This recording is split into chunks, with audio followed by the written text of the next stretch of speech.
Good morning. This is where we're doing our vlog from today. Just have a look at this. That's my bike. See that? So I got a puncture yesterday and ended up having to push my bike for 2 kilometers. And a friend came and picked me up. Now you may recognize this from some photos a while back. It's looking a bit run down, in disrepair. It used to be a nice platform here to take pictures from of the river, oh sorry, the canal here. You see that down there?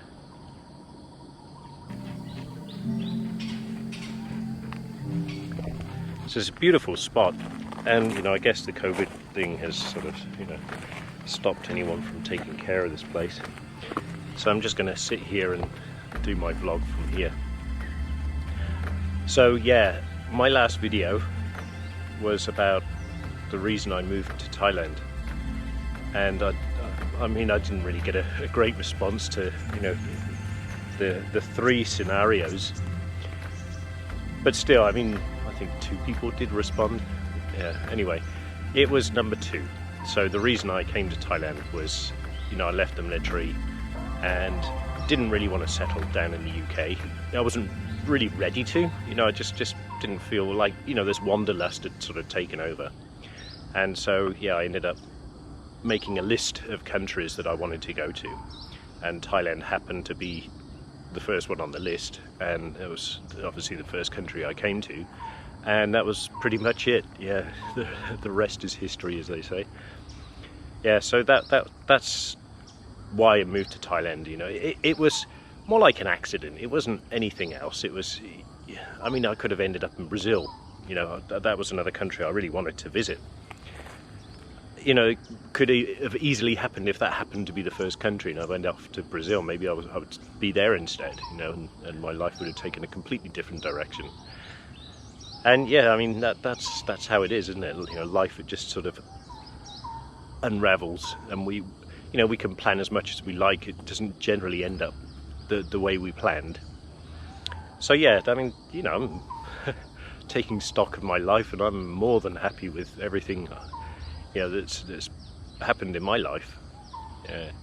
So one of the main reasons why I settled in Thailand was the people. Coming over here, and the Thai people were so hospitable. They were such nice people, and that really struck a chord with me. So I decided, okay, this is really a nice place. So I explored a bit more. I think I ended up going to Pattaya first, and yeah, I mean that was a bit sleazy actually. I didn't really like it out there, and I don't know if the sun is shining directly in the camera here. Yeah, so I went to Pattaya, and yeah, I found that a bit sleazy, and then decided to go up to the north to Chiang Mai, and that was really nice, and explored a bit further up to Chiang Rai and where else? Chiang San, Chiang Kong, and the Golden Triangle, where it's bordering Burma, Laos and Thailand. That was quite nice as well. And back in those days it was very undeveloped. It was 1989 was was when I came over. It was, I think, September-ish when I came to Thailand in 1989, and Thailand was not developed really at all for tourism. I mean, Pattaya was. That was, yeah, like I said, that was just sleazy. It was all about drinking in these bars, and these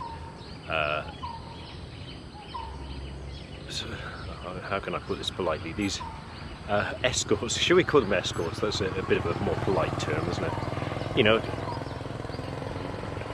And middle-aged men with women under each arm, like a young woman under each arm, and it was kind of, I really didn't like the feel of Pattaya at all.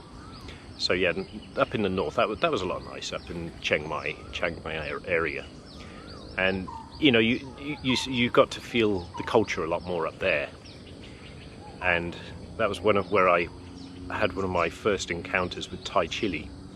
I ordered a dish in a I think it was in a guest house there, and it was not a hot dish. It wasn't supposed to be hot at all. It was something like fried kale with noodles, and I think that the cook accidentally dropped a chili in there. It was a green chili, one of these Thai chilies, the small ones, and that was my first encounter with Thai chili. That was a bit of a shock. I bit into this thing, and then the heat started, and if I remember right, I couldn't actually taste anything for 2 days after that, because it just completely destroyed my sense of taste. It was so hot. I couldn't even finish that meal once I'd bitten into this chili. Yeah, so that was my first experience with Thai chili. Yeah, that was up in Chiang Mai, and I actually got sick as well. I think what I did in Pattaya, I think I was taking malaria tablets, malaria medication, and I think I didn't have any water in my hotel room, so I thought, it's okay, I'll just wash this down with a bit of tap water. Stupid here did that. That's not what you do in Thailand. You don't drink tap water here, but I did. I just thought, it's only a little bit, I'll just wash this tablet down. And yeah, so I drank this tap water, and it was about a day later. I think I was already up in Chiang Mai at the time. I think I took the bus or the train or something up there, and yeah, I started to get really sick. I got diarrhea for 2 weeks. It just would not clear up. And so in the end, I didn't go to a doctor. I went to a pharmacist and asked the pharmacist, if it was something I remembered from a kid. In England we used to get this medication. It was kaolin and morphine, and that's just what I remembered from a kid. My mum used to give me that if I got an upset stomach. So I went into a pharmacy and asked for kaolin and morphine, and the pharmacist sort of looked at me in shock and said, "Morphine? No, we don't sell morphine." Obviously that's a drug, like an illegal drug. So yeah, this is what I went and asked for, and I think in the end the pharmacist recommended some other medication, and that really cleared it up. It was like in about 2 hours, I was healed. Having diarrhea for 2 weeks is not nice at all. So yeah, that was an experience. Then after that, I sort of thought to myself, okay, well, I don't really have enough money to keep up this tourist thing, being a tourist all this time. I think I've been here probably a month or 6 weeks, something like that already. And I moved back to Bangkok and had to make a serious choice.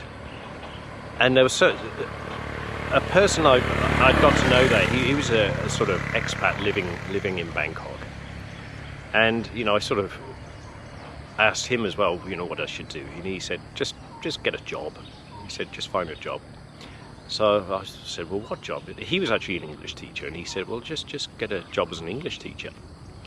And I thought, well, I'm not really qualified to do that. He said, well, you don't worry about that. He said, as long as you can speak English, you're a native English speaker, so that's enough.